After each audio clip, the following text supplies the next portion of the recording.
Good morning, class. Now let's start with another topic of Article of Association. एक और इसका अहम सिद्धांत है जिसको हम डॉक्ट्राइन ऑफ कंस्ट्रक्टिव नोटिस बोलते हैं। डॉक्ट्राइन ऑफ कंस्ट्रक्टिव नोटिस, इसको हम हिंदी में रचनात्मक सूचना का सिद्धांत भी बोलते हैं। आइए जानते हैं ये क्या सिद्धांत है।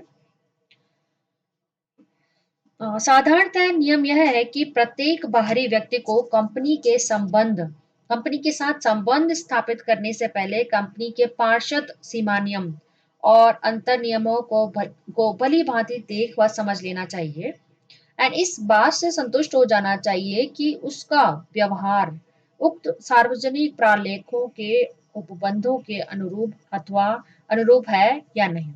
मतलब कंपनी के साथ जो भी कोई ट्रांजैक्शन पहले करता है तो उसको कंपनी के memorandum and article of association को अच्छे से पढ़ लेना चाहिए ताकि because these are the two document which are openly available. तो कंपनी को ये डॉक्यूमेंट्स अच्छे से पढ़ लेना चाहिए एंड ये डॉक्ट्राइन ऑफ कंस्ट्रक्टिव नोटिस जो हमने डॉक्ट्राइन ऑफ इंडोर मैनेजमेंट पढ़ा था उसी का एक रिलेटेड है कि डॉक्ट्राइन ऑफ कंस्ट्रक्टिव नोटिस जिसको बोलते हैं रचनात्मक सूचना का सिद्धांत।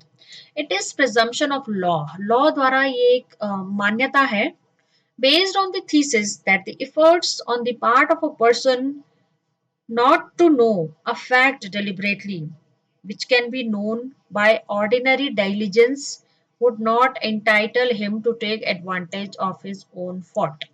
ये थोड़ा सा एक लॉ के हिसाब से एक स्पेसिफिक डेफिनेशन है, इसको हम दोबारा पढ़ेंगे। Doctrine of constructive notice it's a presumption of law. ये एक कानून की मान्यता है इस बेसिस पे क्योंकि memorandum of association and article of association openly available document है, राइट।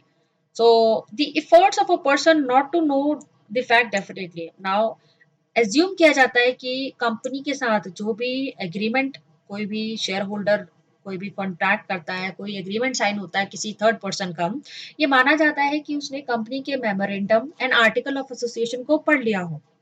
मगर अगर उसने ऑर्डिनरी जो नॉर्मल रूटीन से जो भी चीजें मेमोरेंडम में मेंशन है, जो भी चीजें आर्टिकल में मेंशन है, अगर उसने वो चीजें पढ़ी हैं तो he will be aware about everything.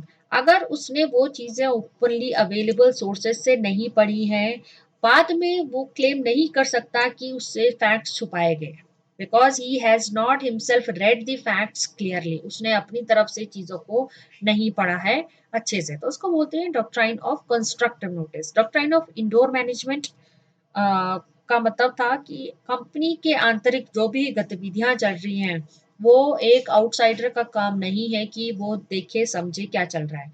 But constructive notice का मतलब कि जानबूझ के अगर किसी इंडिविजुअल ने कंपनी की जो जानकारी memorandum of association article of association में जो अवेलेबल है वो नहीं पढ़ी है, बाद में वो कंपनी का फॉल्ट डिक्लेयर नहीं कर सकता, ये उसकी अपनी गलती मानी जाएगी। And a person shall also be deemed to have understood the provision of the document according to their proper meaning and perspective। ये माना जाता है कि जो article of association and memorandum of association में जो भी कुछ लिखा है इंडिविजुअल ने उसी सेंस में जिस मतलब में वो चीजें लिखी गई हैं उसी मतलब में वो चीजें समझी है, तो उसको बोलते हैं रचनात्मक सूचना का अधिकार। अब doctrine of constructive notice it is applicable किस चीज में एप्लीकेबल है। कंस्ट्रक्टिव नोटिस ये माना जाता है कि इंडिविजुअल ने memorandum of association article of association company के सर्कुलर सब अच्छे से पढ़ लिए हों, समझ लिए हों and public documents are open for inspection to the outsider who want to deal with the company. जो भी इंडिविजुअल कंपनी के साथ ट्रांजैक्शन करना चाहता है तो वो ओपनली जो डॉक्यूमेंट्स अवेलेबल है वो पढ़ सकता है डिटेल में and every outsider is deemed to have fully read and understood the content of such public document. ये माना जाएगा कि कंपनी की जितनी भी ओपनली अवेलेबल डॉक्यूमेंट है इंडिविजुअल ने पढ़े हैं और समझे हैं, उसके बाद ही वो किसी तरीके की ट्रांजैक्शन में कंपनी के साथ इन्वॉल्व होता है। एंड ये किस केस, इसका केस रेफरेंस केस क्या है, इसका है कोटल वेंकट स्वामी वर्सेस राम मूर्ति।